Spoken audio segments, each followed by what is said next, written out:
আসসালামু আলাইকুম প্রিয় ভিউয়ার্স, আপনারা দেখছেন আউলিয়া টিভি। আর আজকে আপনাদের জিয়ারতে নিয়ে চলে এসেছি আজমির শরীফ তারাগড় পাহাড়, রাজস্থান।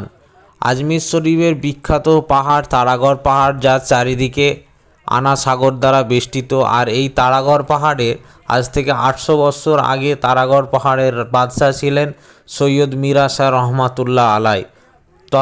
তৎকালীন সময়ে ইসলাম ধর্মের প্রচারক ছিলেন তথা খাজা মঈনুদ্দিন চিশতি রহমাতুল্লাহ আলাইয়ের কিছুকাল আগে ভারতের জমিন তথা হিন্দুস্তানের জমিনে ইসলাম প্রচার করতে সুদূর আরব দেশ থেকে এসেছিলেন তারাগড় পাহাড়ের বাদশাহ সৈয়দ মিরা শাহ রহমাতুল্লাহ আলাই।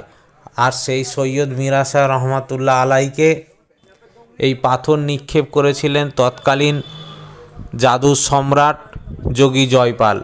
আর যোগী জয়পালকে এনেছিলেন তৎকালীন ভারত শাসক পৃথ্বীরাজ চৌহান রাজা।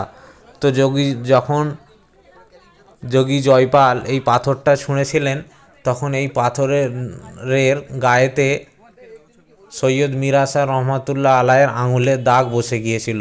তিনি পাথরটা তারাগড় পাহাড়ের ওপর থেকে সৈয়দ মিরা শাহ রহমাতুল্লাহ আলাইকে লক্ষ্য করে এই পাথরটি ছুঁড়েছিলেন। আজকে সেই জায়গাটায় জিয়ারত করাতে আপনাদের নিয়ে চলে এসেছি।